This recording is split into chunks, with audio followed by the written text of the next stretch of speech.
What's up, everybody? How you doing? Good to be back, and this is another installment of Chat and Draw.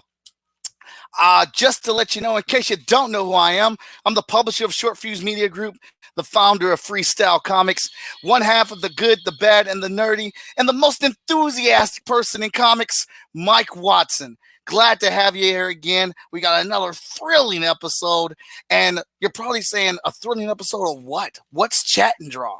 That's a great question. I'm so glad you asked that. Chat and Draw is a show where I get with another creator, get with their character, I draw their character, and I chat with them while I draw. Nice back and forth. They ask me questions, I ask them questions. We answer them. We might do some spoilers, might drop some hot news. You never know what we're going to do on the show, but we are definitely going to talk comics. All right, so very excited. We got an awesome guest coming on right now, and then we're going to bring him up. His name is, I'll tell you after our traditional. Here comes a new challenger!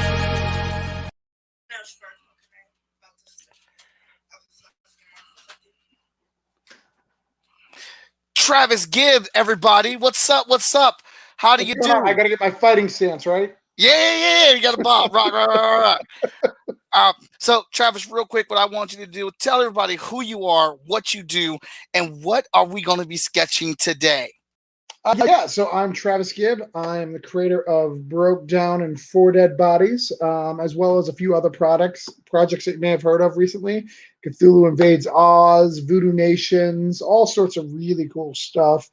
So I'm a comic writer, comic publisher, and I'm here to answer some questions. And we're going to be drawing Denver and Randy, the two stars of our comic, Denver and Randy. Two guys, lots of guns, lots of violence, lots of F words. Lots of F words. That is fun to hear. All right. So we got this character. These characters and this book. How did you come up with the title for this book? That's what I'm trying to figure out. It's such a, I mean, it's like a classic. I don't know. It's like a new update classic movie title, like something that would come out in a movie right now. Those type of like quirky titles that I guess is dead on with what's going on. But how'd you come up with that title? Yeah, like the old classic, two heads in a duffel bag, Yeah, absolutely. My first love is film, and when I first created this, it was in film school, and I did a short little film with it. So that was my desire. I really wanted to write crime fiction. The concept came out of, have you ever read Stray Bullets? Yeah. Yeah, so the first issue of Stray Bullets has a mentally handicapped kid who goes around and murders a whole bunch of people, and he doesn't know any better because he's not all right in the head. And he has the bodies just stacked up in his car and just walks away. And I thought about that, and I was like, what would happen if two criminals broke down on the side of the road after they'd murdered a whole bunch of people? What would you do? How would you do that? So that's when I came down with Broke Down and Four Dead Bodies. The concept kind of says what it is. Awesome. Hold up. I'm getting an echo.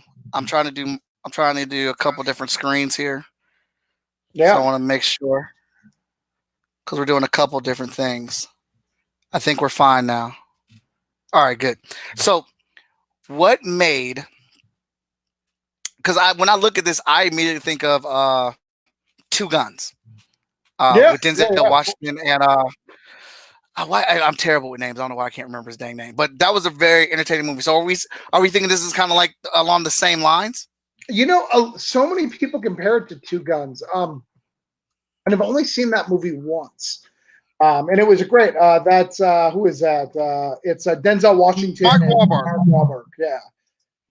It's kind of got that vibe. It's kind of like got a Jules and Vincent vibe from Pulp Fiction. It's kind of got that style, and that's kind of definitely my influence. And if you read the first issue, you definitely get the Pulp Fiction vibe. I do a lot of flashbacks, flash forwards. It's kind of how it was written. But as we progress in the story, you kind of see my voice. So you kind of get a voice that you're familiar with. And then as you get to 2 and 3, you're like, oh, this is not what I thought it was going to be. But traditional crime comics have really gone away in comic book form. They're just not around as much as they are. Anyone who does crime normally is crime set in a Cthulhu H.P. Lovecraft setting, or crime with some supernatural twist or whatever the case may be. I wanted a straight crime. There's no supernatural elements or nothing. Just dudes doing bad things and screwing people over. Old Sopranos, old crime movies. I love that stuff. I love Guy Ritchie. I love his what is it called? Lock, Stock, and Two Smoking Barrels. Oh yeah. All that stuff. That's the stuff that I love, and we don't see enough of it. So I decided, hey, I'm going to do it myself. Awesome.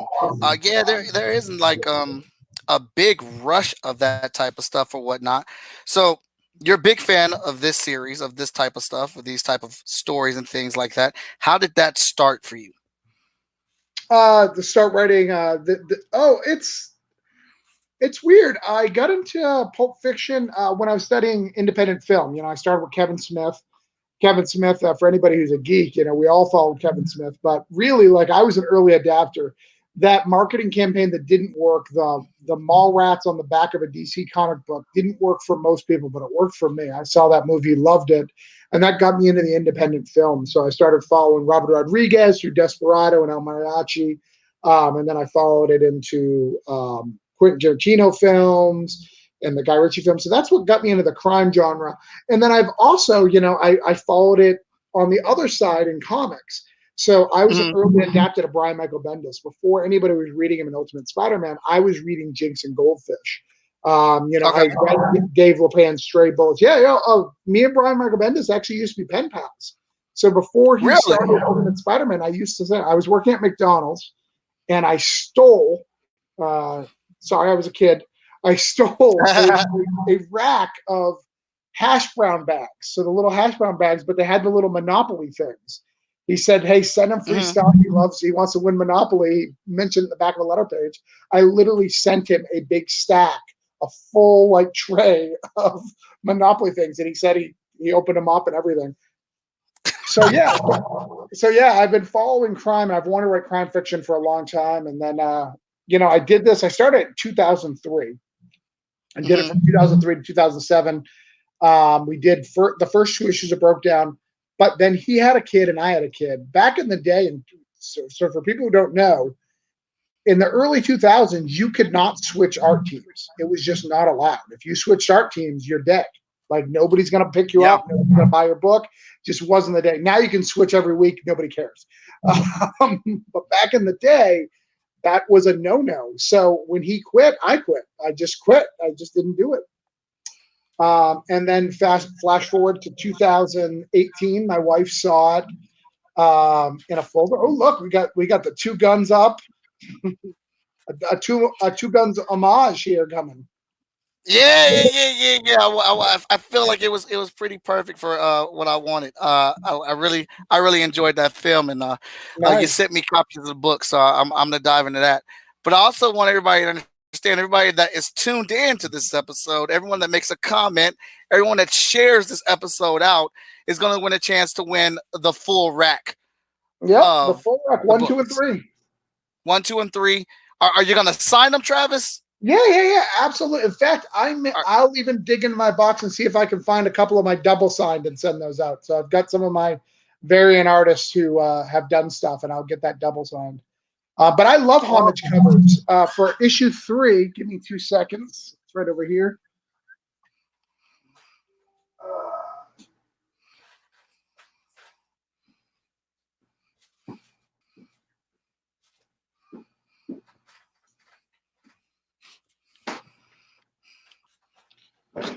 Sorry about that.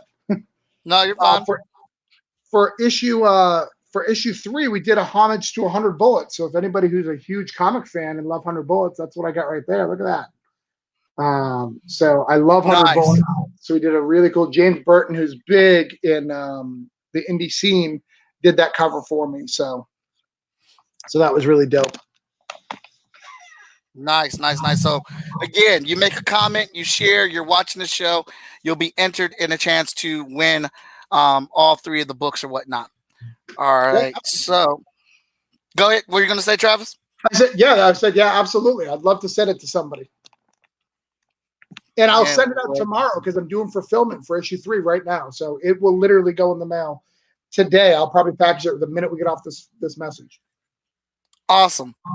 All right, so what kind of villains can we expect in this series? What are we looking at? And if you got any homage or inspirational villains inspired to you, what tell us about that if you don't mind.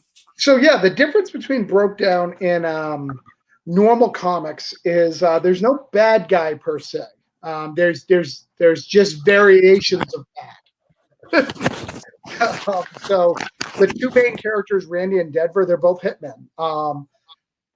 Randy is more of a con man. He does a lot of cons, and we hear about that. Where Denver, show him off. We got Randy. Randy's the guy with the blonde hair, closer, and then Denver is the black guy. He's more of the carjacker. He's kind of like a Fast and the Furious carjacker, like the first movie before they, became good guys and stole for good, whatever that means. Okay. We've got Mr. Washington, who's kind of like the big boss. He's kind of like the kingpin. And then we've got Miguel, that like auspicious guy who wants to get everything up. So the plot resolves around a case. There's this missing case, and everyone's trying to find this case that was supposed to have money in it, but it doesn't. And it all leads to some sort of job that's kind of messed everything up. So we're kind of following them around. And once this case goes missing, everybody comes out at. So there's a Mexican gang that gets screwed over. That's a heroin dealer.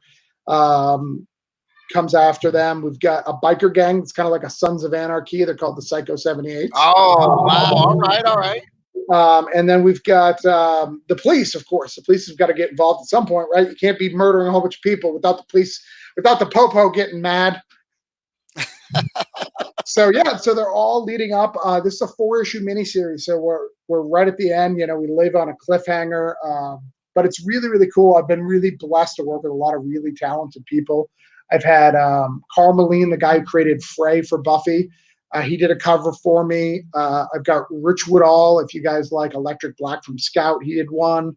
Walter Otley's done a cover. Jim O'Reilly's done a cover.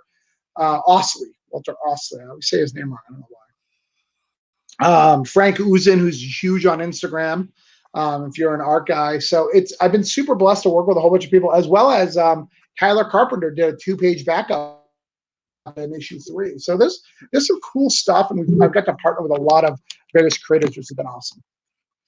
Nice. I mean, those are some very nice big names that you're dropping there. So interest is definitely pegged there. All right. Yeah. Just making sure I'm not missing any of our questions here as we're going. We're streaming on a couple different places, so just trying to check everything. Yeah. What one should I be watching so I can kind of look for myself while you're drawing? Facebook one. Okay, so for on the short fuse or on your personal? On my personal, because I'm watching the short fuse one and I'm watching our YouTube. All right, I will get that up myself to help you out a little bit since you're drawing my amazing characters. Check that out. Teamwork makes the dream work. All right, so what we got next here? So I guess we've already done the whole character comparison type of thing right there. And we know what kind of films you're liking here. So these characters in this book, what is their favorite films and what is their favorite thing to eat? Oh, geez. All right.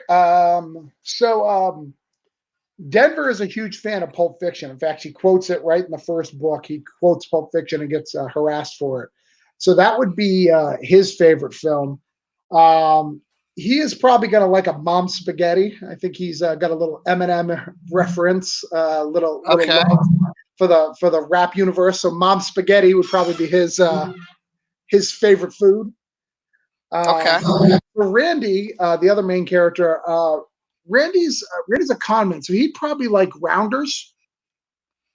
21. What is that? What is that movie called? Now You See Me. Anything that does kind of sleight of hand, con man type stuff. His favorite food would probably be Italian. Maybe I'm hungry for Italian because I think he'd love Italian too.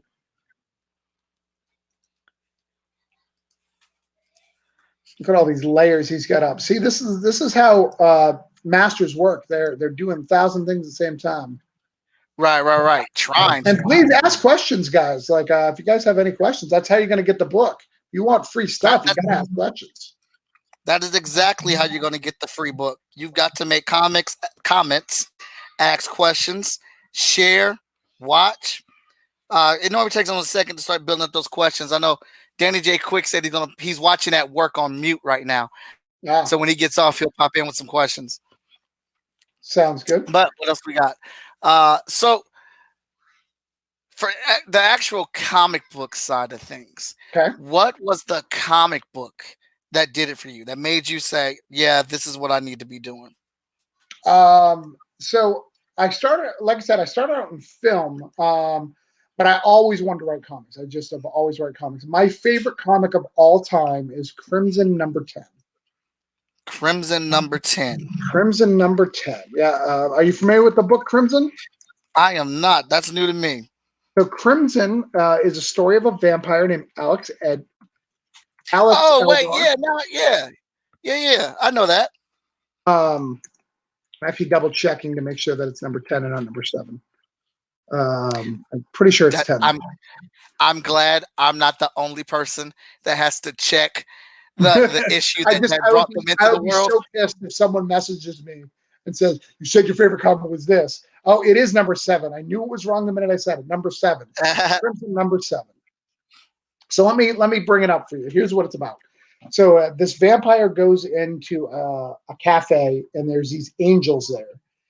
And the angels are voting to whether or not they keep Alex, this vampire, alive, because this vampire is connected to all sorts of prophecies and all sorts of really cool stuff. And they all debate and go, and half of them are very new Old Testament, right? Like floods and burn them all down, attack them with bears, giants, whatever they need to do. The other half is very New Testament. They're kind of like, oh, yeah, I don't know. We're kind of this peace and love thing. Let's give it a chance.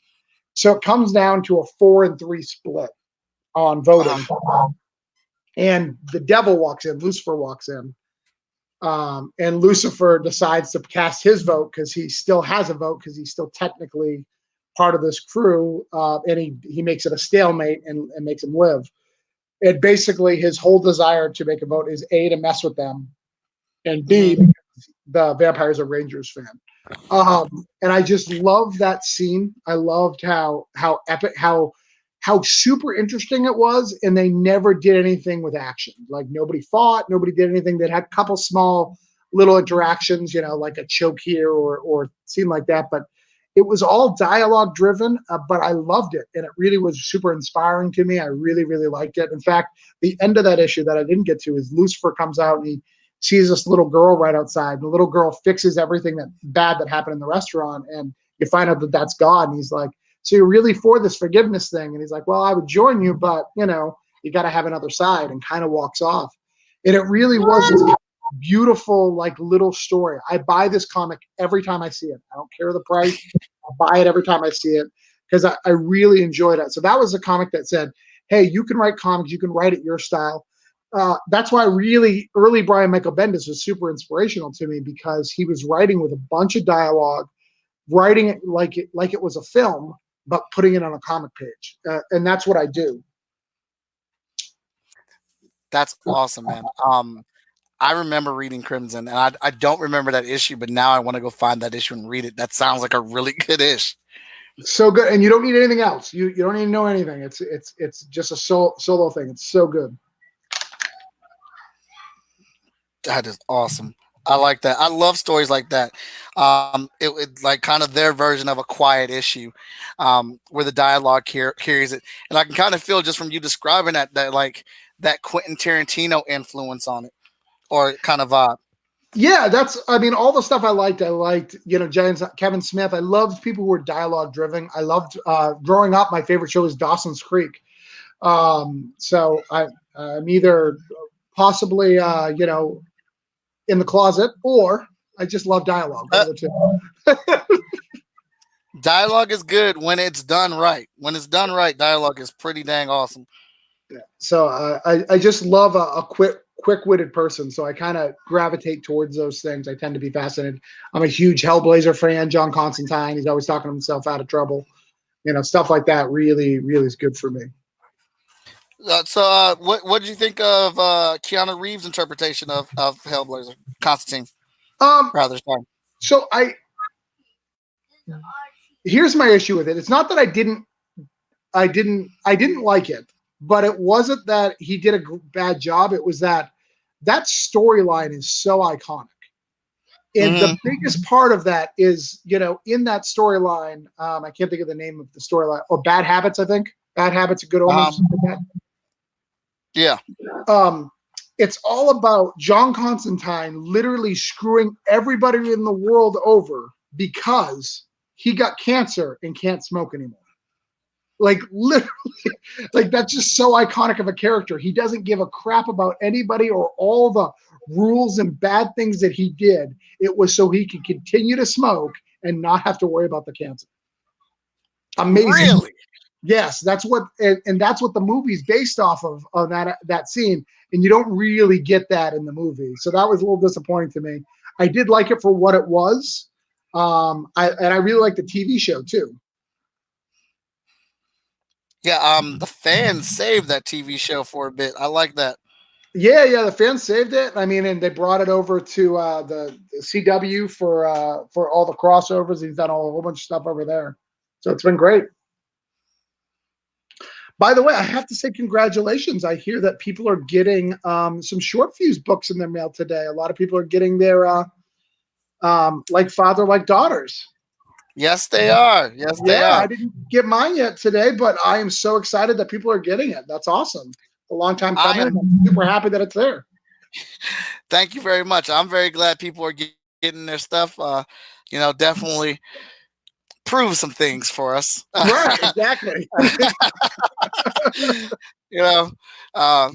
Whatever the misconception was, there's your answer. Books are being delivered. People are getting them. I always enjoyed seeing people post on their timeline with their books popping up. I'm actually going to.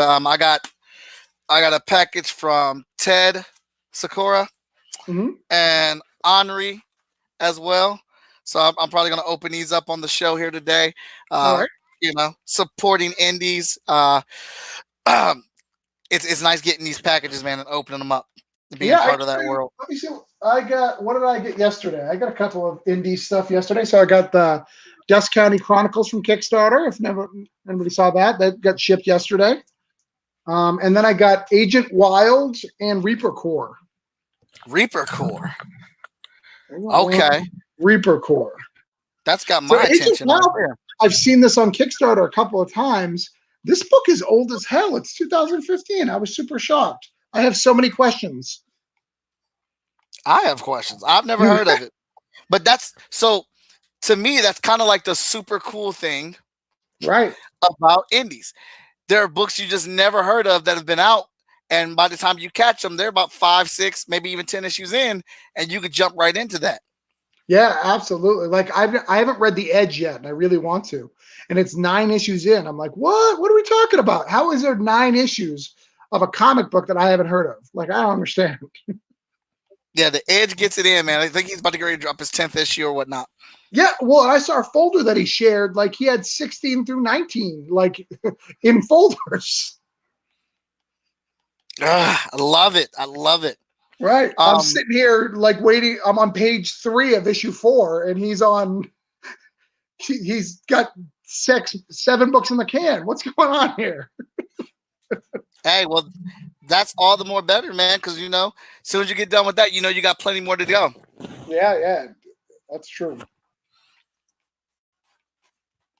So let's see if there's any questions. Anybody commenting? Remember, you can comment on Michael Watson's stuff, on Short View Media, anywhere you want. We're looking.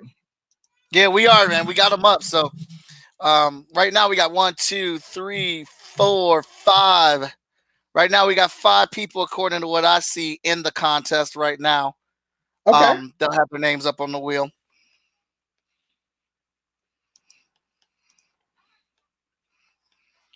So do you want to talk about some of the other projects that I got coming out while you're drawing away? I don't want to distract you. Do you want to keep talking about some Burp Down?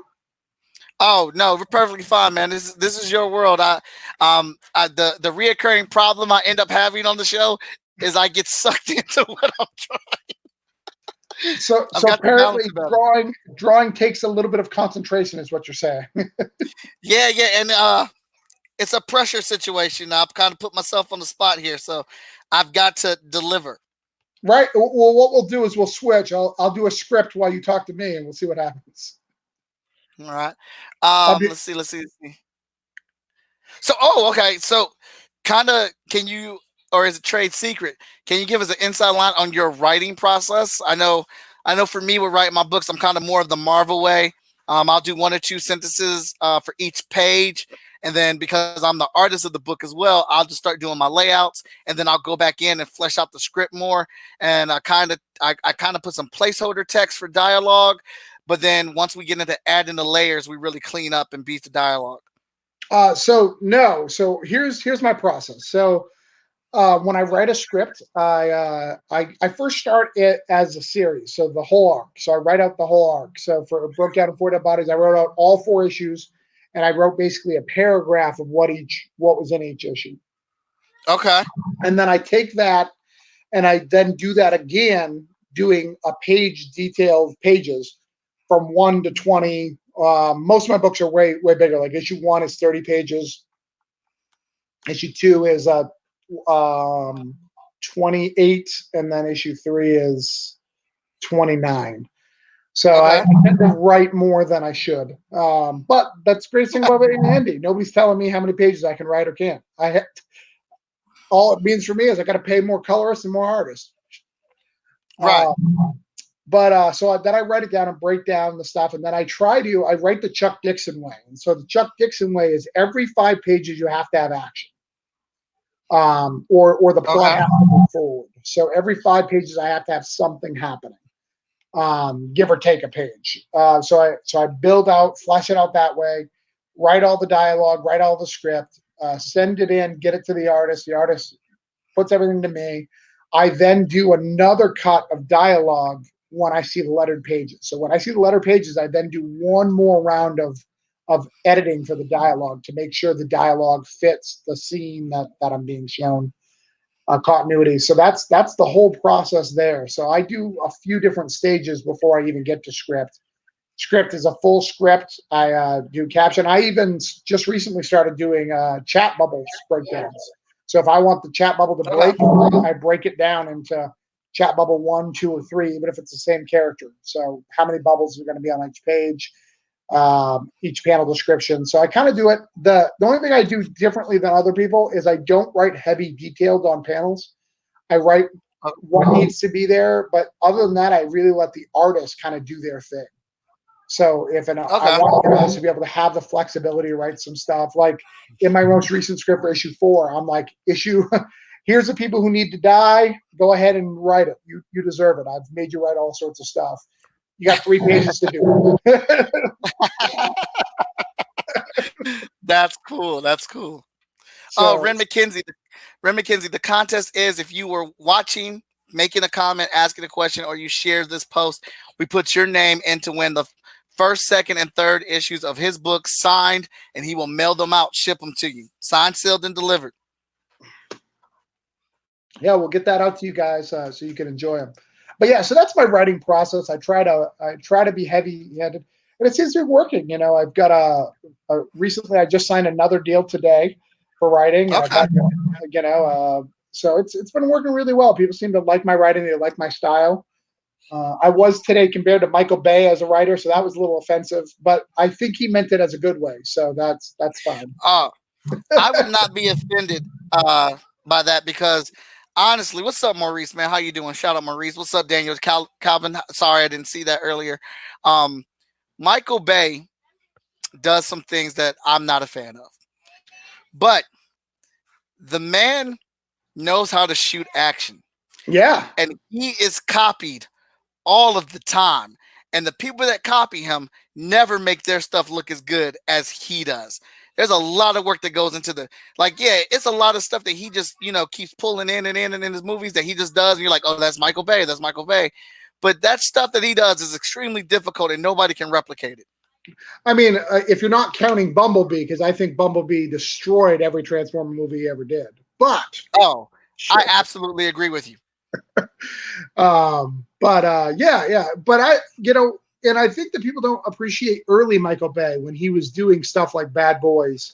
I haven't seen the most recent, but the first two Bad Boys are a really fun cop shoot 'em up movie that we hadn't seen in a long time with some really cool effects. Same thing with Gone in 60 Seconds. That movie was fantastic.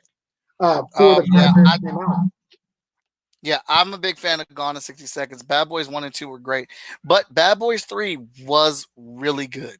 Really, I haven't seen it yet. I want to, and I will see it. But it's so hard to see Marvin so big. Martin Lawrence. Yeah, he is a big boy.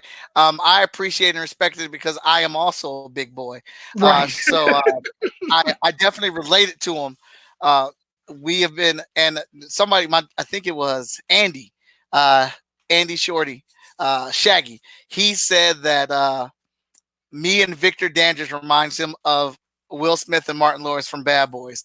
And Vic and I swear at the next convention that we are both at, that we're going to cosplay as them from Bad Boys. Well, I mean, that's a great theme song to walk around with the whole time. So, I mean, if you get a little speaker boombox or a little Bluetooth speaker walking in your pocket, I think it'd be fantastic. Hey, we are gonna clown on the very next show that we go to. It's gonna be worth it. You miss shows? I miss them terribly. Yeah. Yeah, I could definitely see. What are you working on right now besides my picture? What's your next project coming out? Oh, I am right now. I'm in the midst of drawing Hot Shot number 10, technically the 11th issue because we have a 0. Doing the layouts for Hot Shot 11. Executive producing, Emerald Quest, Heroes International, Vigilance. We got Zero Event, which Victor has. He did the writing for. Mike Lancet did the pencils and inks for. So we're getting that colored right now by Veronica Smith. Emerald Quest number 3 is being colored right now. We got a few of those things. We are putting together our first 3 trades with Short Fuse Media Group. Hot Shot Volume 1, Hot Shot Volume 2, and Vigilance Volume 1 trades. Getting ready to launch a project for. I'll say it's out of the alignment sector. I won't spoil what it is because it's coming with a nice little project, and I think people are very excited about that. Well, are you guys going to returning to Kickstarter very soon? Because it sounds like it's about time, right? With this finally shipping. That sounds and smells just about right.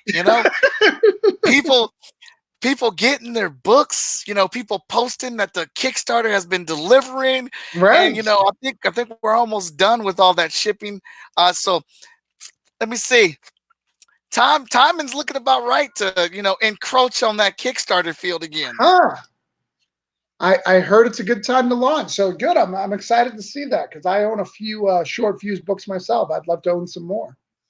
Hey, we're going to keep it coming. Sean and I have been behind the scenes orchestrating what we're going to have. So It's definitely on the nose, but I know we definitely want people to get their current project because it is late. It was late and we had things going on.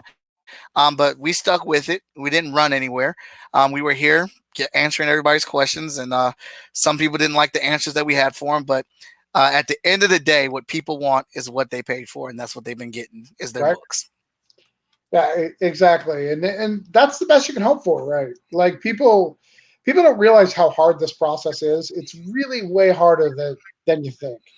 And especially when you're a publishing house, people may have been printing, but they don't know your specs for the printer. So everything's got to be changed, or the files aren't a high def enough. There's all sorts of variables. Even me, who's done this is my 8th Kickstarter. I just had to pay $200 out of pocket because my letterer put my stretch wraparound cover in the wrong order. I thought because it was labeled down at the bottom, page 1 and page 4, that it was fine, but it doesn't. So these things happen all the time, and one small mistake can make things happen. Other thing for me, I'll be upfront because I'm an honest guy. Normally for Brokedown, I don't worry about the shipping and the Kickstarter cost because I have a few local stores that I make about $100 a pop when I go to them, so I can handle all the shipping money. Well, that wasn't there this time because the stores are shut down because of coronavirus. So now I'm going to have to pay that out of my pocket. Not a huge deal, but these things happen. And luckily, I'm in a position where I'm a creator who can afford to pay for those things. Not a lot of creators are. A lot of people are creating. They love the arts and they've done the arts their whole life and they don't have a regular job, or their job is strictly a 9 to 5 at like a Walmart or a Best Buy. So they don't have this extra stuff, but they're super talented. So people really got to give people slack. Yes, you can absolutely be upset about things being late. Yes, you can call them out, but you got to understand that there's a lot more that goes into it than just making a comic. It's far more difficult. Yeah, man, say that again, brother. There's a ton that goes into it. I've been making comic books since since I've been in college professionally since like 2005, and Right. it's like you hit certain tiers. Like I was doing it with Victor, Danny Cooper, my brother Rem McKenzie. We were just kind of like on our own, and like we thought we knew what we were doing. Then we got signed by a publisher that will not be named right now, Sure. and then that aspect of it, we learned so much in that.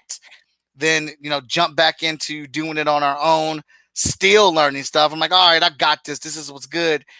And then I got signed to Short Fuse, and I'm like, why is there still more to learn? Right.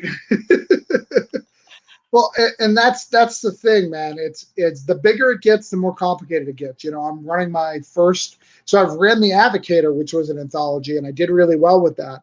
But I didn't realize what a real anthology looked like with a concept. So I'm running Cthulhu Invades Oz, which is a big anthology. A lot of people have been seeing, the teams. I've got great teams. I've got 30 different creators in it, and putting it together. It's a lot of work. Right. It's really cool. Yeah, I can name some creators. Sure.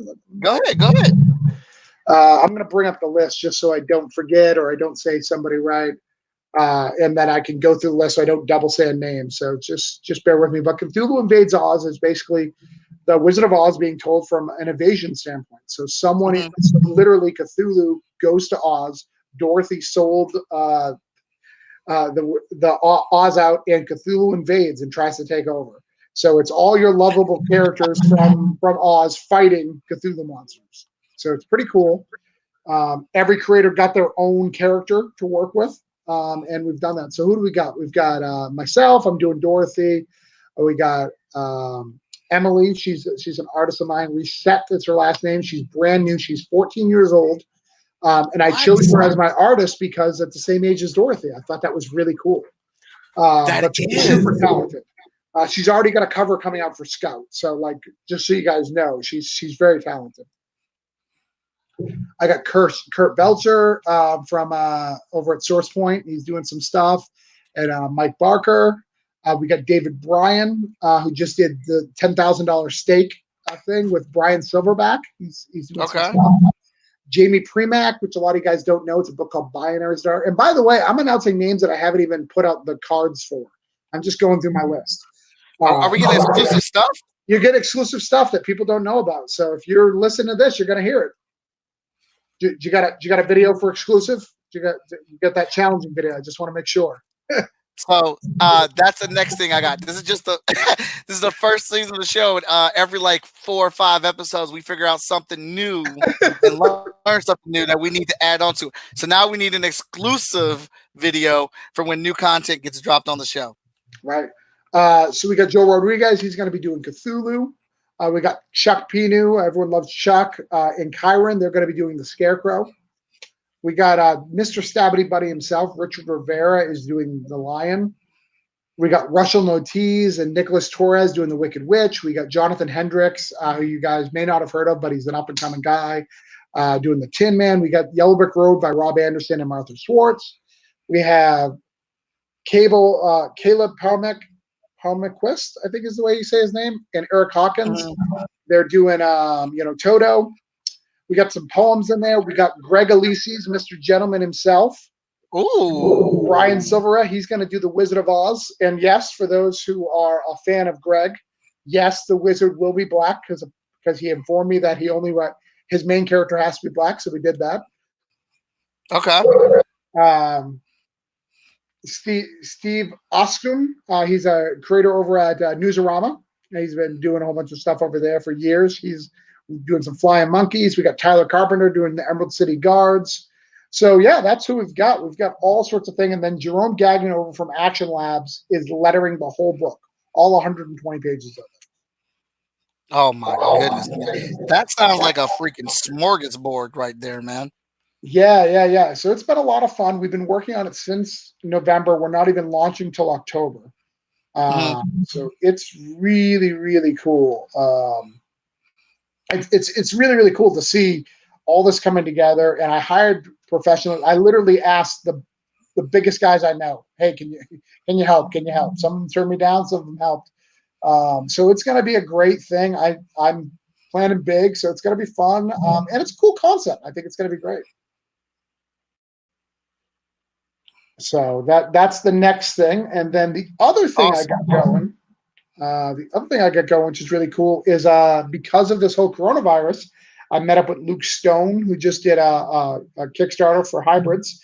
And him and I came out with a new book called Voodoo Nations. So that's a cool book coming out. That's about, I haven't really told anybody what it's about, but it's about two missionaries who go to Brazil and meet a voodoo doctor.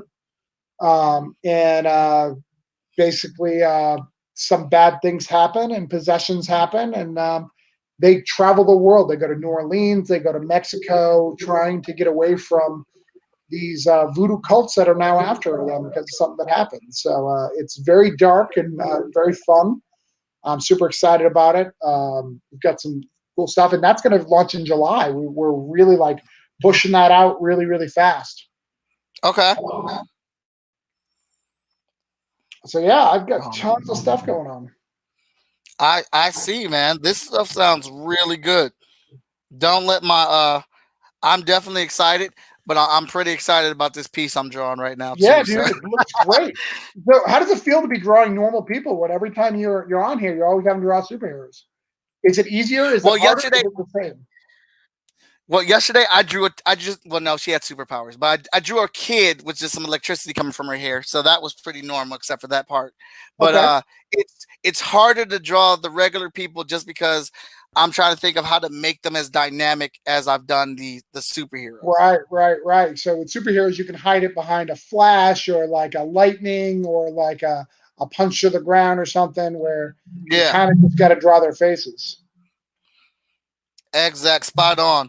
And that me saying that this story reminded me of Two Guns. I was like, man, let me get a little Amish piece on here. Yeah, because I really enjoy that movie. What do we got? We got Danny Quick. He says, just share the video with me talking about their no black wizards. Problem solved. The Wizard of Oz in Cthulhu Invades Oz is a black character. Which I'm super excited. And why can't he be black? He's a man behind the curtain. He can be any color he needs to be. Yeah, absolutely. And I'll have one of my favorite versions of the Muppets. It is the Muppets, but of Oz is the Muppets meet Wizard of Oz, which is a Black Dorothy. I don't think I've seen that one.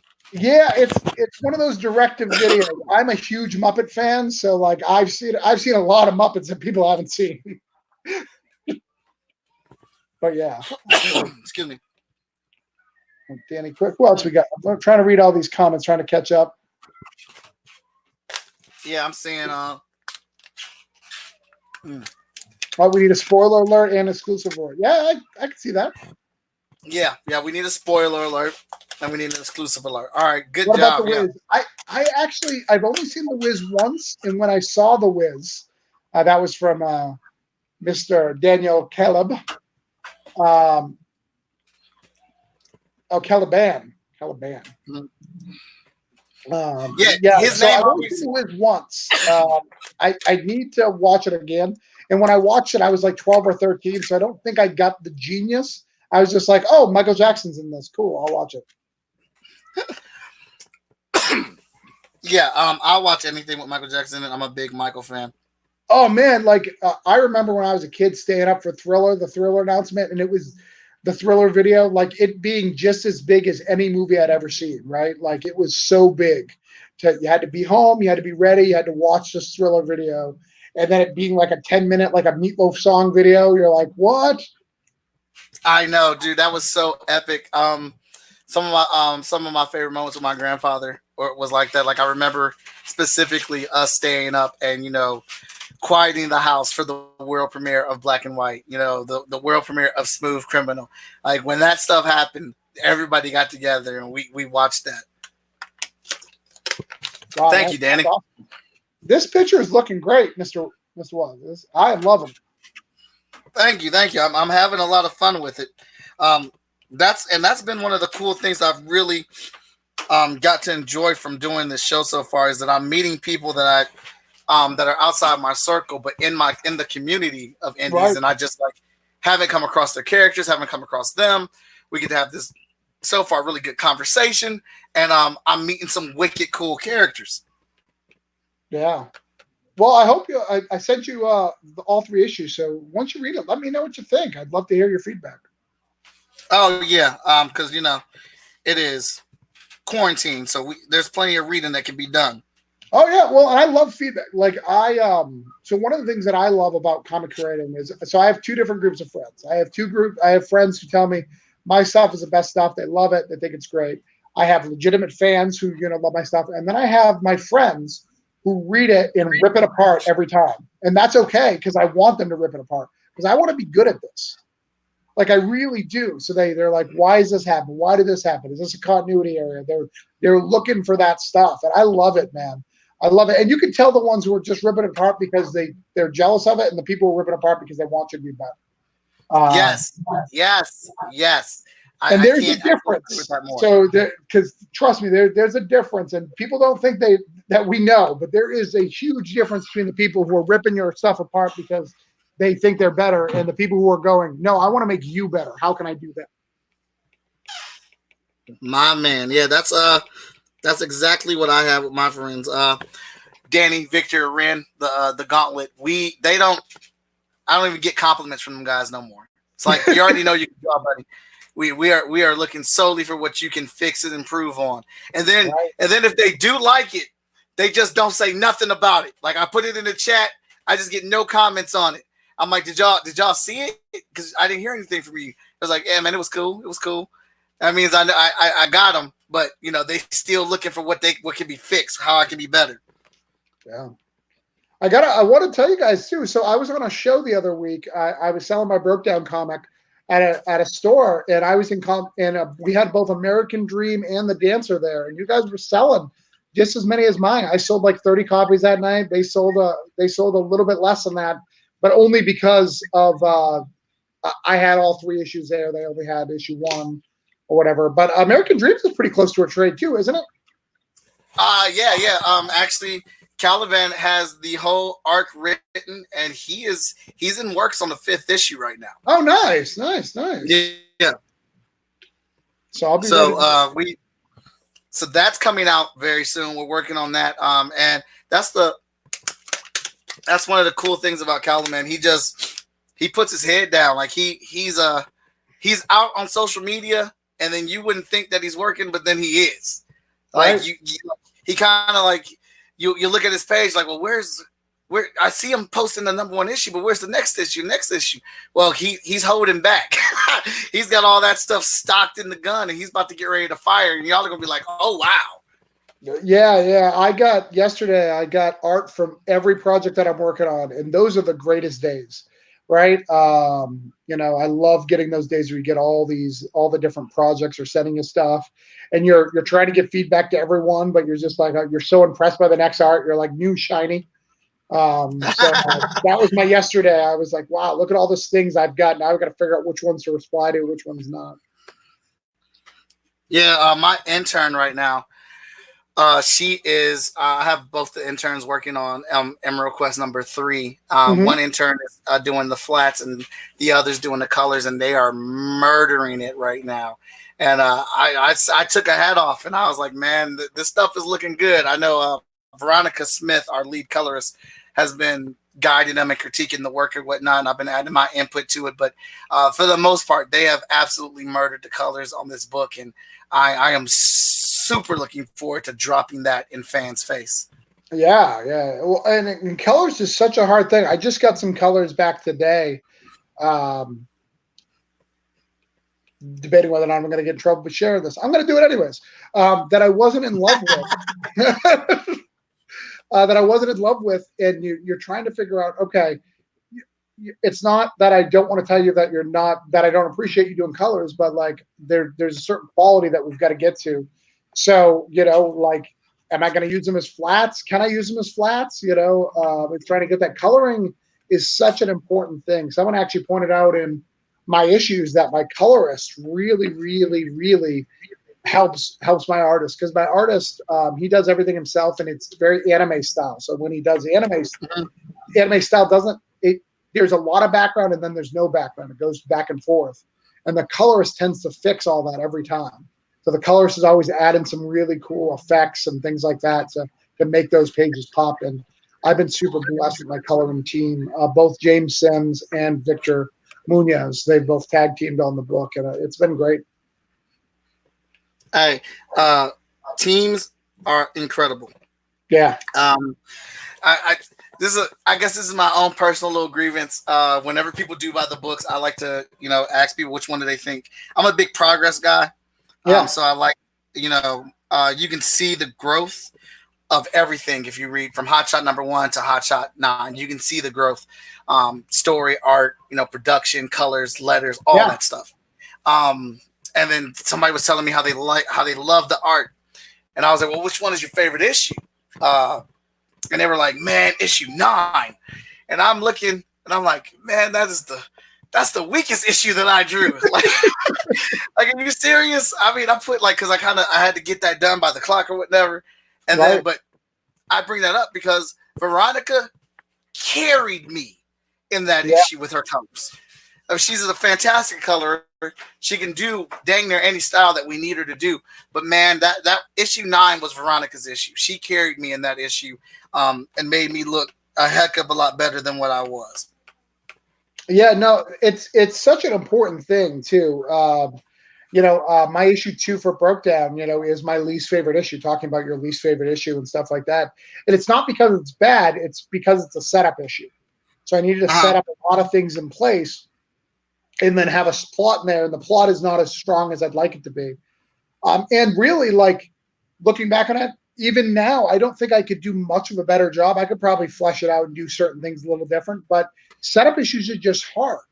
And if you've read any major Marvel or DC crossover, that setup issue that hits the middle of the run always slows things down. It always happens. And mastering that is really, really, really hard. There's very few people who get it. And then in the issue 3, which is my latest one, I really feel it's my strongest solo issue, because it's really, really, issue 1s are easy. And this is where people are going to get mad. Issue 1s are easy because it's your concept and it's your excitement.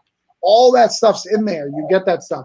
It's those issue 3s and issue 4s that you're starting to really get there, because now you're going to have to tell these deeper stories and really get that impact. And that's where you're going to have to get yourself tested, because that's where it means. That's why most people, you don't see a lot of Kickstarters for issue 3s and 4s, 1s and 2s, because they're still excited about issue 1. When it gets to 3 and 4, it's actually work. Yeah. I definitely agree with you. Issue 1s are easy because you got a lot of love for them. You're ready for them to go in, get it out, and that's the baby. That's the one you've been waiting to get out or whatnot. But for us, our issue 3 was the crust of the story, and that's where we get a lot of people, because the book starts off, Hotshot starts off very it puts you in the middle of stuff, and you're asking all type of questions. Then we wrap up the action in issue 2, and then issue 3 we flip it on your head, and you're like, whoa, okay, I didn't know we were going there, or whatnot. But they are hard to do. I happen to be, again, lucky with who I'm working with. Vic did the writing for the first 6 issues, 6.5 issues, and he murdered issue 3 with the writing, with the dialogue, everything that was going on with that, with the characters talking, the emotion in it. And I think that's what really kind of like gets the book its credibility when it comes to be like, yeah, that's a dang good superhero book, but then it deals with some real life issues as well. Right. Well, is that why the Marvel way works so well for you? So it allows you to do what you're best at and keep chugging along, instead of really fleshing that stuff out until later. I would agree with some of that because writing is not my strongest point, and I just really started to dive into it with Emerald Quest #1. Like I'm writing Emerald Quest, and then I took over writing for Emerald. I'm the Hotshot #9. So I did the 9th issue, and I'll tell you this: I'm a hell of a plotter. I'll plot the hell out of a book, right? But I appreciate so much and respect someone that can breathe life into characters with words, and it's difficult. It's a more difficult end for me, and drawing it and like drawing the emotions and stuff in there. I'm a big stickler for the conversation panels. The conversation panels have to be not necessarily exciting, but they got to look good. Like they have to look good and interesting, like tight camera shots that draw you into the conversation. And then trying, find that right word that'll go with it. So it does definitely help to do it on the back end. Right. Well, and the other thing that people don't realize, there's a lot of writers, especially rookie writers, who have this problem is they're, sorry, my child's screaming in the background. I don't know what's happening. There's parents out there. I'm sure he's safe, but when you're writing, your prejudice come through sometimes, and your views come through, and especially with rookie writers. And then characters start to sound the same as that happens, until they're all the same, because you're trying to get your feelings or your agenda, and getting past that is really, really hard. I was very lucky in film school where I was very good at writing, and I was very fast because I really wanted to do it. I've written films, I've written plays, I've written comic books, and writing a script is very, very fast and very fluent to me. But when people started realizing, when people started teaching me voices and how to make someone's voice, that's such an important part. There's a reason why Marvel it does better than DC, and it's not because that Marvel has better. Stan Lee was very good at giving every character a voice, and it was all done by Stan Lee for such a long time. Where DC had very different writers for Batman and Superman all the way through, Wonder Woman all the way through. They changed so often, where for Marvel and DC, those first 10 years or so, for Marvel, those first 10 years were all Stan Lee. So Cap was always voiced by Stan Lee. So we have these voices for Mr. Fantastic, Mrs. Fantastic, and Peter Parker and Iron Man. All those are so set in stone. Where Batman and Superman have changed over the years as new people came in, just the way their early development style happened. That is a very good point, man. That is a very good point. And again, it's not a good or bad thing. It's just, it is what it is, right? It's not that people haven't adjusted and done some stuff. And thank God that people have been able to change voices, here and there, because oh man. Sorry, my wife texted me. No, you're fine. Yeah, so everybody has been on these things and trying to create these voices for everybody. And because they've been able to change things, that's why changing a character in Marvel is so offensive versus changing someone in DC, right? No one got upset when Green Lantern went to the multi-thousand color lanterns and all that. No one got upset. Very few people got upset when we had different people carrying the ring throughout time. When DC changed all of their main characters, from getting rid of the Green Arrow to his son, to replacing all the Robins, they get away with it a lot easier because of that, because the voices aren't as established. But they never changed the big ones, right? They never changed Batman, they never changed Superman. They have kind of, but never for very long. Right. Man, out here getting educated on the show today. Yeah, I read a lot of comics, and I'm very, very educated on the subject.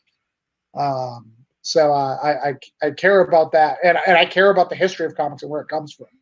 That's why I get very frustrated with a lot of the wars, the little wars that are going on. I'm not going to speak about any of the names or groups. Everybody knows their names or groups. It's that people are trying to create things, and sometimes they misstep, and it's bad. Sometimes there may be an agenda about it, but at the end of the day, comics are always going to change and evolve, and they're always going to try to be something different than they were before. If I wasn't so knee deep in this art right now, I'd be snapping my fingers. Oh my goodness, I am in love with that damn hand. That's kind of my little weird quirk when I'm drawing. I will find something obtruse in my picture that I just am very happy with. Like in Hot Shot number 10, drawing it. There's a couple calf and leg foot moments that I just really enjoy, and they're really, really subtle and quiet pieces, but like it's my favorite part of the page versus the in your face punch that I spent 2 hours on trying to get the perspective right in the rendering. Right. Well, and that's people love that. Like one of my artists yesterday said, "Hey, that hand was very Kirby," and I was like, yeah." I just said yeah, and then I went to it. And I was like, "Oh, it was really Kirby." Like I just don't even think like that. When I get a page of art, I don't go, "Oh, that hand was very Kirby," or "This was very Todd McFarlane." Yeah, I just don't think like that. But I love that artists do. Yeah, there's definitely some things I picked up from other artists. I think I get I'm for sure. My stomach muscles, my abs, and my chest. That's all Jim Lee, Adam, and Andy Kubert. I get all that from them. I love how Adam Kubert draws the far away people, where they're just like the gesture of it, but like he's got the detail in the background. It just makes it look so good. Yeah, absolutely. You being an artist, who's your favorite artist? Oh man, that's a loaded question. I have so many. Right. Oliver Coipel, Okay. Stuart Eminem. I pronounce his name wrong all the time. I pronounce all the names wrong. Adam and Andy Kubert, Joe Mad, Babs, Leela, Mark Bagley, Mark Brooks.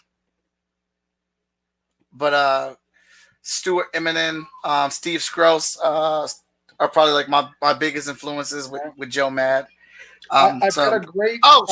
Since you said Mark Bagley, I got a great Mark Bagley story. Go for it. I sat next to him when I was 17 years old doing my first comic. Are you serious? What's that? I said, are you serious? Yeah. So I was fanboying so much. I don't even think I was 17. I was probably 18 or 19, but I was still fanboying like I was a schoolgirl. And I had $0, like less than $20, and could not afford to do any of the proper page rates. And I'm from Florida. And if you don't know, when 2002, 2013, no, 2002, 2003, 2004. That's when CrossGen came in the scene. So when CrossGen took over MegaCon, you could get all your sketches for free. Really? So we had Philip Tan doing sketches. We had Greg Land doing sketches. So we had these mega artists doing sketches. George Perez doing sketches for free. So I didn't understand the value of a sketch because I had only gone to MegaCon. So I sat there literally for the whole day begging this poor man to do a sketch for me. Finally, he did a quick headshot of Spider-Man that literally took him less than 3 seconds. But it gave it to me, and it is probably my prized possession. I dig it, man. I dig it. That stuff's awesome, and I really love how an artist. That's how fast I want to get with my sketches. I know I'm far away from there. What's up, Phil? Evening, man. How you doing? I know I'm far and away from there, but that's how I want to get, where I can just bust out a sketch and it's more mechanical because I've just done it so much, and then it's still good enough for for the fan. Right. Well, and that's what I love. Hey, quick tip for those who want to get sketches. So I'm a sketch guy. My sketchbook's in the other room, where I'd show you guys. But if you want to sketch, buy a sketchbook. And here's why. When someone sees a sketchbook, they know that you care about it, that you're not just going to flip it on eBay, or that you're not going to do stuff. And you're going to get double the work and double the stuff quality. Even if you are going to flip it on eBay, throw it in a sketchbook, man. I don't care. Like, you're going to get a better quality stuff. So people look through my sketchbook. I've had so many great conversations with artists who just want to hear the story of how I got this Magneto sketch, or how I got this, or how I got that. It's really got me in the door of a lot of things, because people appreciate art. I'm super into Michael here drawing my characters. Like, we love and appreciate it. That's why this program works. So that I highly recommend you guys do that. Hey, Phil, how are you? Phil said hi. But yeah, that's my advice of the day. Take it. Because whenever someone brings a sketchbook over to me, I don't care what I charge them. I automatically see it as competition. Yes. I look through the sketchbook, I get pissed off, and I say I am going to put fire on this page. Yes, absolutely. I try to bring it the best I can, because you see all that work in there, man. And you're like, number one, if you come over to my table and you're asking me to draw on your sketchbook with all these other amazing artists, right? I mean, that just makes me feel really good right there, that you consider my art on par with them, to be in that book. But then now I got it. Now I got to show out for you. I got to step up. Phil, he is drawing Randy in Denver. Phil, who happens to be in the chat room, just recently did a review of 1 and 2.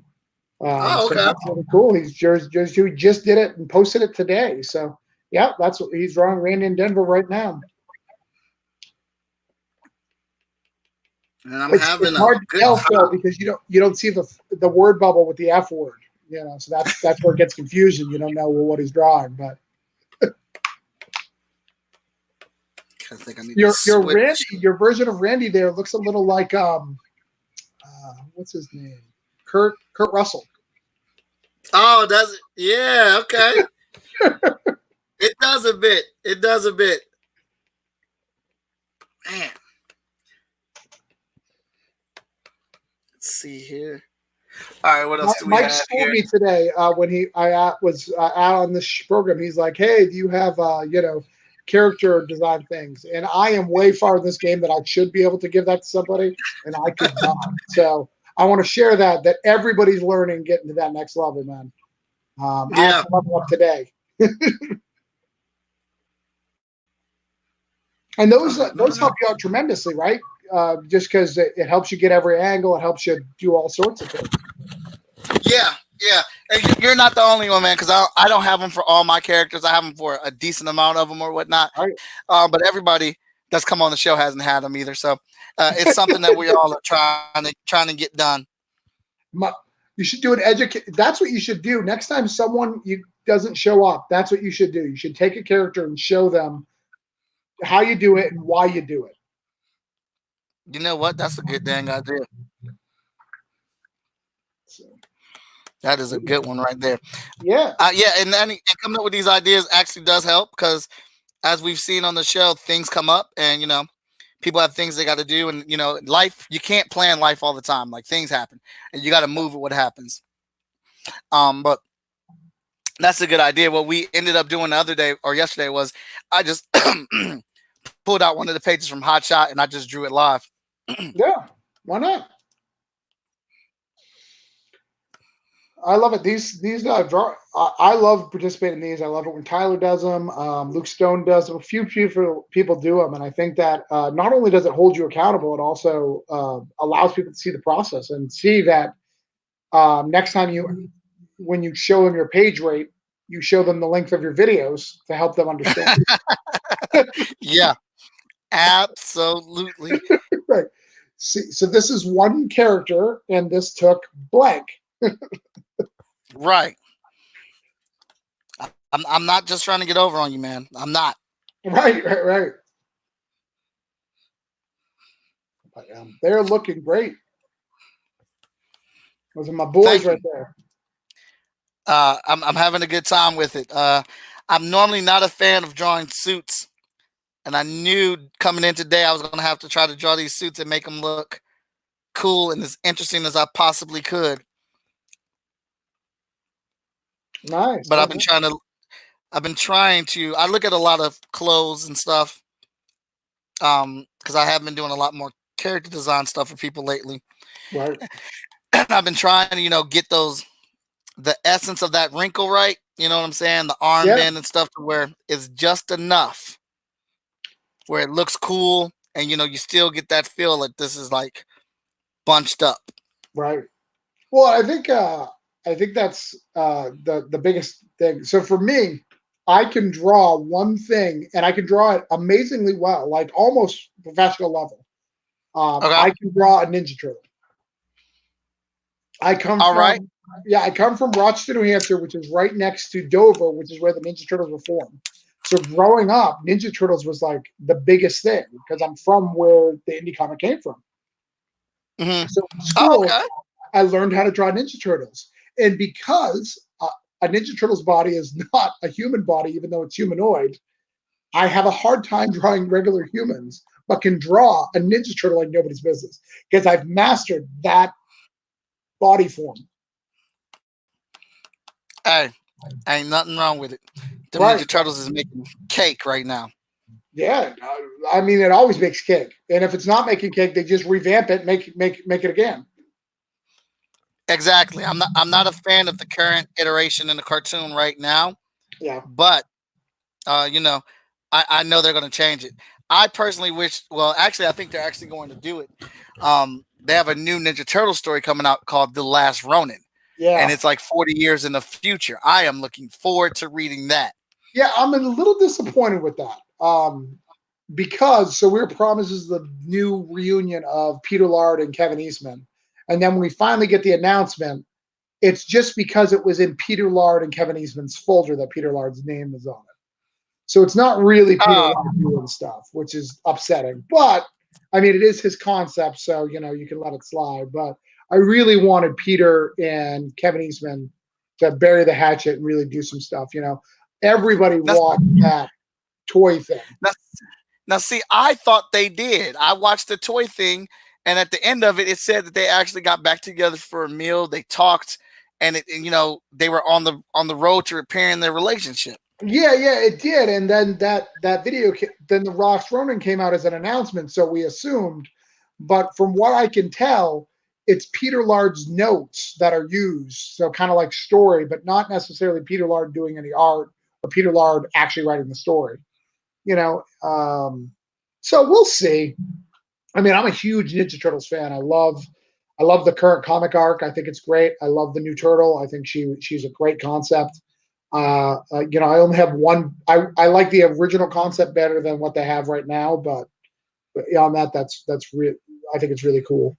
So the original Mhm. concept, she had 3 feet, 3 toes instead of 2 toes, like the Ninja Turtles. And the Mhm. reason why is just because of because she's not a true turtle. She was kind of morphed from a human over. And I thought that was a cool Oh, little subtle thing that shows that she's different than the other turtles. oh, they definitely should have did that. Yeah, but then they scratched it. I thought it was lame.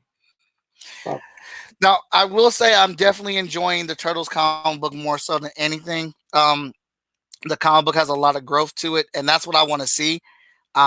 They've been teenagers for damn near 30 years.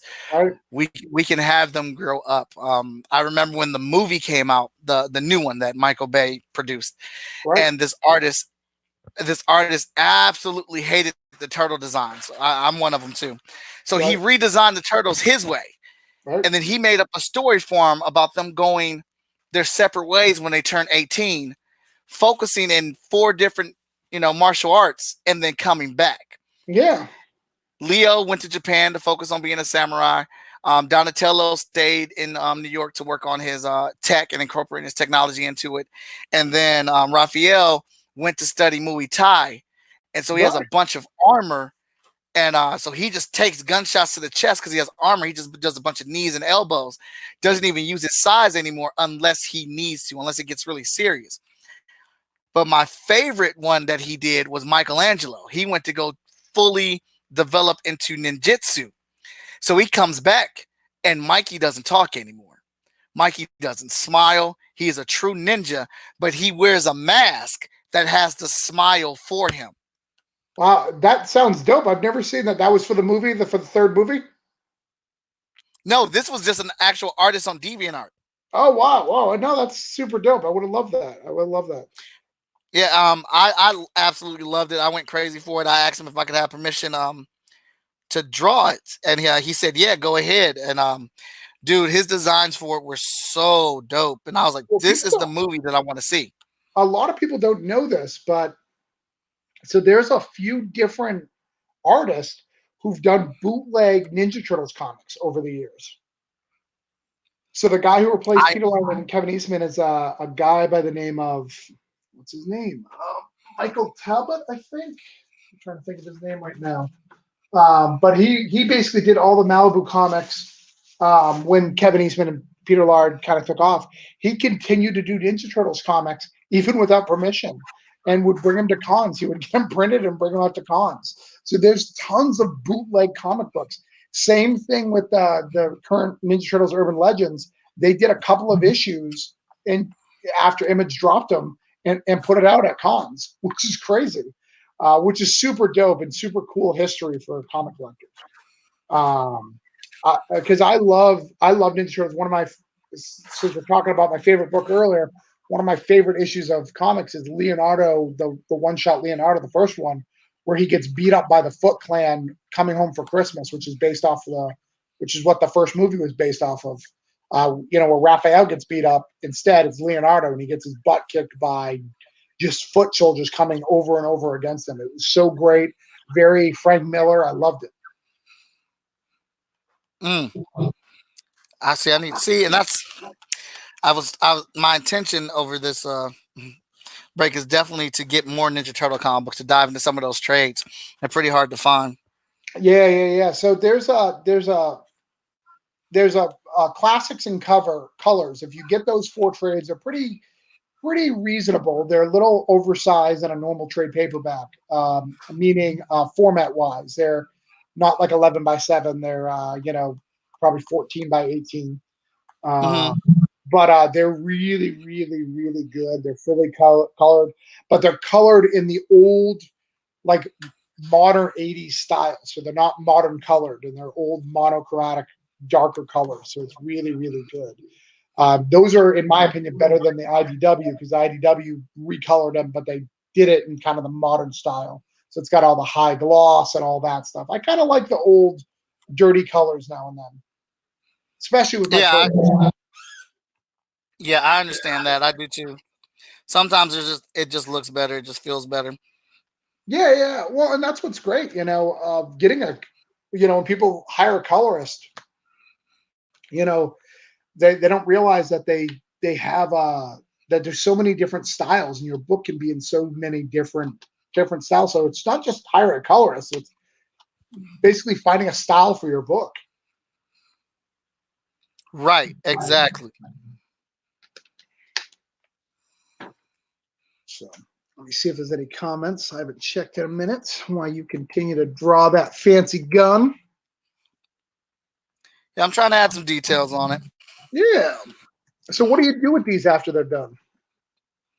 That's a great question. So we announced on the last episode that we are going to do a season finale, not a series finale. Because I am planning, and I guess we're gonna spoil it. No, I'm not. Spoiler. Spoiler. I'm talking to everybody on the show, and I'm going to ask them if we can use them for a certain thing that will be premiered on the season finale. And I think people will get a kick out of it and like it. But we'll see. I still have, I've had this is the 21st episode, so I think I still got about 15 more people to talk to. All right. which I should be able to get done or get to this weekend. Just because what's today? Thursday? Yeah. Yeah, today's Thursday, so I don't have a show today or tomorrow. Or tomorrow or the next day, so I should be able to get to it. But announcements are coming soon. I have told people that the show is going to go to Patreon, with a Patreon exclusive offer of getting the image colored as well. We're still going to show it on Facebook. We're still going to show it on YouTube. But you sign up for it. You sign up for it through Patreon, but we're adding colors to it. Nice. And then you got to put them in like maybe an art book. I can neither confirm or deny. All right. I plead the fifth. All right. I can't say anything, but I will say that Phil needs issue 3. Yeah, you can order issue 3 off the website. Daniel asked, what are days anymore? That's a true statement. That's deep. That's very, very deep. Dude, I'm super excited. So tonight, I'm a big Parks and Rec fan. There's a new episode of Parks and Rec tonight. I heard about that. I am super stoked. That is, you guys are getting all mad about this quarantine. I'm super stoked. I'm getting new episodes of old TV shows for no reason. Yeah, I thought that was pretty cool that they're doing that. Like the other day, Will Smith got the entire cast of the Fresh Prince of Bel-Air together on a live stream. I saw that, and I saw the little concert because DJ Jazzy Jeff apparently had corona. And then I don't know if you're a video game guy, but freaking and I'm not a fan of Fortnite, but I can respect what Fortnite does. They did a live concert with Travis Scott in the video game. Oh wow, that's crazy.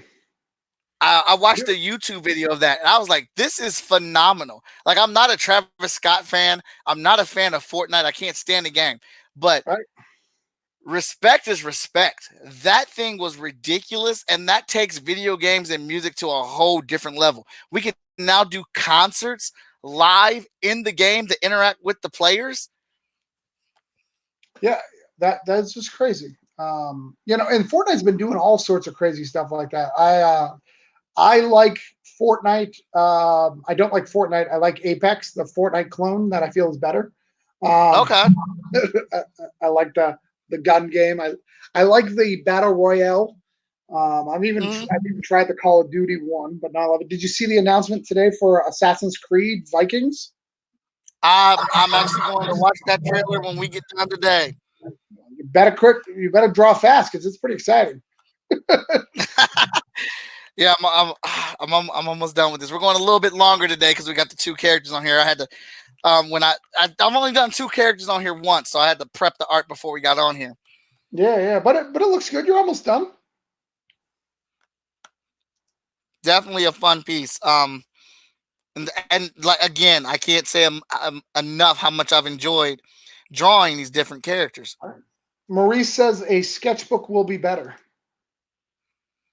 I don't know what he's talking about. There's no Maurice. Sketchbooks are just a thing that we talked about.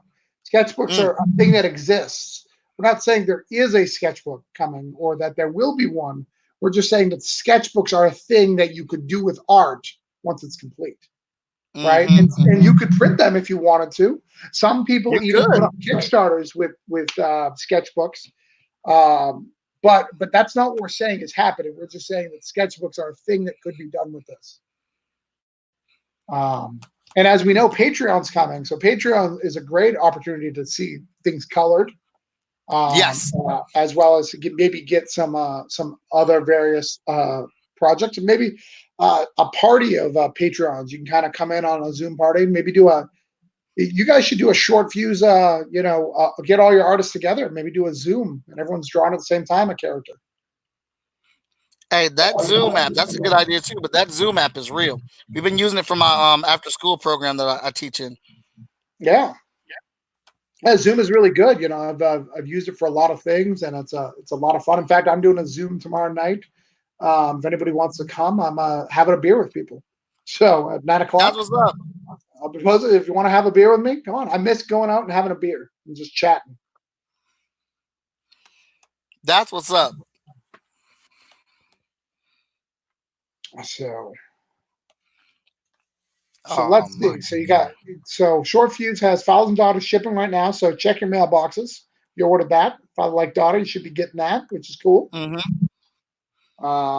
My Broke Down 3 just finished. If you guys did not order it, you guys can order it from the website, brokedown4deadbodies.com. That's live. I'm shipping out all the rewards right now, so that's also shipping because I also deliver. So I can we like talk that about plug. that? Can we get real for a minute? I've got real with Go ahead. Sean, but I'd like to get real with you. Go right ahead, man. And I'm gonna call you out a little bit. All right. Your slogan is "We always deliver." That's the bare basic you have to do on Kickstarter. I don't feel that Yep. that is a great slogan. I'm just saying, it's the bare basic that you're supposed to do. It It is. shouldn't be your But tagline. you're right. It is the bare minimum. It is what you're supposed to do. But the thing is, when you're in a field or of Kickstarters that are a lot of numerous Kickstarters that Right, don't do it, you've got to say we do the standard. right, But not only do we do it quickly. right, I mean, if people like if you weren't being judged on the very last thing you did versus your entire resume, Short Fuse was just late on the last or so Kickstarter. right, There are still 13 other Kickstarters we delivered on time, right. rapidly to everyone. I get you, but like, listen, we've got McDonald's, right? And everybody Uh-huh, goes to uh-huh. McDonald's, and half the time you're not happy with your job, and you still go there because they're still going to give you food at a somewhat quality. That quality can go from really good because I've gone to McDonald's when it's hot and been like, "Wow, this is friggin' McDonald's. This is some great food." And then I've gone to McDonald's where I'm like, "Why? I will never eat here again." And then I go next week. It goes both ways. I think Short Fuse is better than that, than the McDonald's of Kickstarter, because McDonald's always delivers too, except for shake machines. They don't always have shakes. Oh, dude, no, they do not have shakes. They Right. do not have shakes. And I used to work at Burger King. So when I go and they tell me the shake is down, I'm like, no, it's not, man. Why are you playing Yeah, this game with me? you're cleaning. Yeah. Because I'm not going to lie. When I worked there, I shut it down. As soon as it's like, because I was an assistant manager. Right. And when the store manager left, as soon as the store manager left, I look over at my people, take that damn milk machine apart. It's done. It'd be 7 o'clock. It's done. That thing takes so long to clean out, man. Right. It's a pain. And then, so like on every shift, I get left there with two teenagers and a cook. Right. And then in Ohio, the law is like at that time it was like a teenager couldn't work past like 10 or 11 o'clock or something. Right. So Sure. I'd be there with one person after 10 o'clock, and we'd be getting killed. And then people are ordering milkshakes. I was just like, yeah, I'm putting a stop to that. I tried so bad to get fired from Burger King, and the district manager just refused to do it. Right. No, I feel you. I have a great story since we need to you need to talk to help you draw here since we're talking about fast food.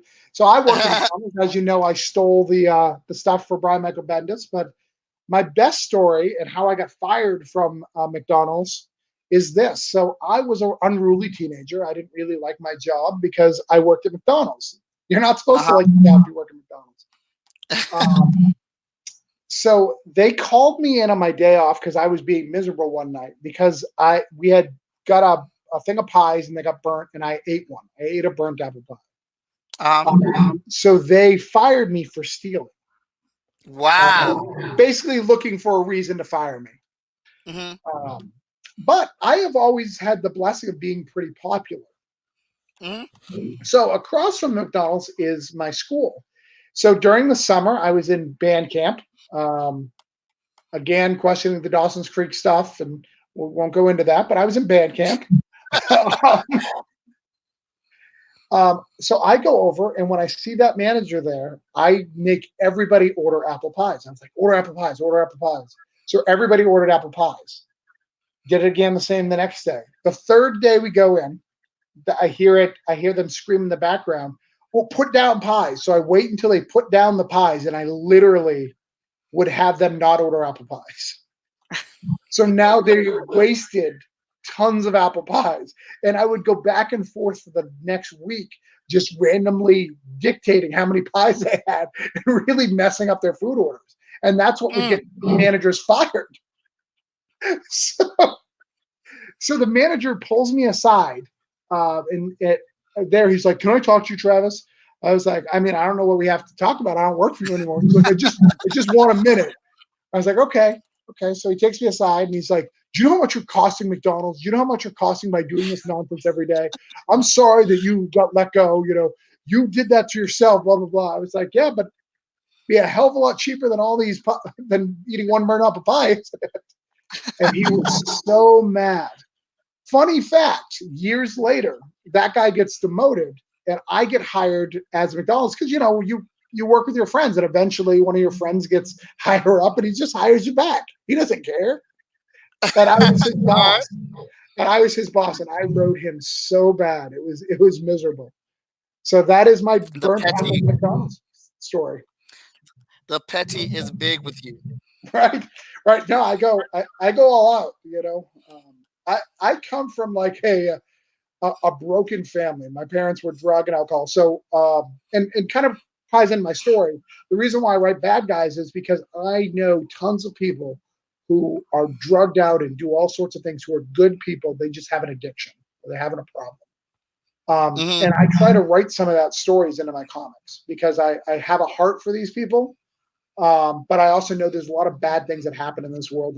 And I think everybody's just a few bad days from being a horrible person. So I try to work on it and try to be, you were just 6 or 7 decisions that you made the right decision instead of the bad decision from being homeless. I really believe that with everybody, that you made the right call once or twice that changes things and that we're not all that different. So that's kind of what I write. I write stories based off of that, based off of people like that. I feel it, man. Get a little deep there. So, hey, we're here for all the talking. Imagine if I just started crying. I just started breaking down. And you had to counsel me and just like, you're a good person. Let's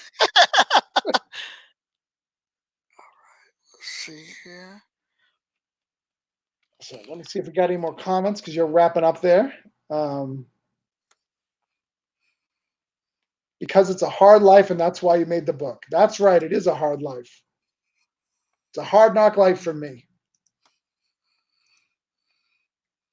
Oh, someone placed an order and it failed. Why did it fail? Let's see here. Let's figure that out. Oh my goodness gracious. That's in there. Bill, I just see your order and I don't know why it failed, but I'll fix it. Not everybody has a great working website like Short Fuse that can produce like 17,000 books a day. Well, we're just trying. We're here. I see you guys' delivery. It's crazy. You guys are killing it.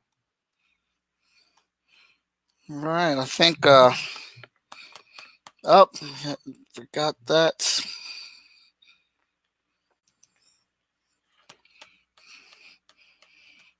All right, so let's see here. How you feeling? Right there. We're on the replay section now. So tell everybody where they can find you at, Travis. All right, you can find me at brokedown4deadbodies.com. That is where you can order the book. And then the website is working. I don't know why. What's going on? I'll talk to Peter directly. You can find me on Facebook, travisgibb.com. You can Facebook Travis Gibb, Jester Lou for Instagram, all sorts of stuff. If you want to know about the Voodoo Nations or you want to know about Cthulhu Invades Oz, just go ahead and check. Just go ahead and join the Facebook group. Sorry, people are messaging me at the same time. No, you're fine. I'm adding the name to our wheel of names. All right. Because we're going to give away your books. Looks like Phil made a lot of comments here. Oh, did they get a bigger wheel? Well, it's just a longer line for me to go through to see who's Okay. all on here.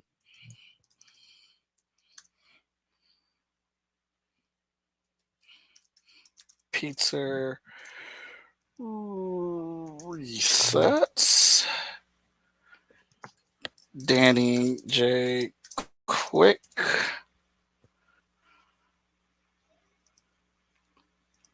Danny J. Quick, Peter, Ren McKenzie, Maurice, Daniel Caliban, Phil. Thank you, Phil. I appreciate that. Yeah, man. I hope you like the piece. There it goes. Yeah, it looks great.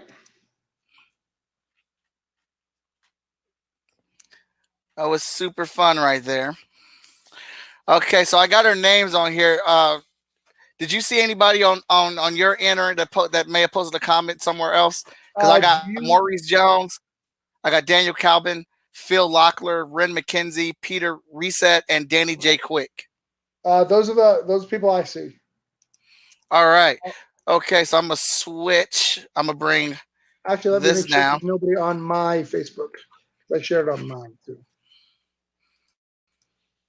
I'll make sure I got that. Make sure everybody is connected. But if you're on my Facebook, you haven't ordered the book. I mean, come on now. Do you really need to win it? All right, so we got our names on here, and we're gonna spin the wheel. You're getting broke down and 5 dead bodies. 1, 2, and 3, signed by Travis Gibbs. Yep. Let's go. Oh. Spinning the wheel.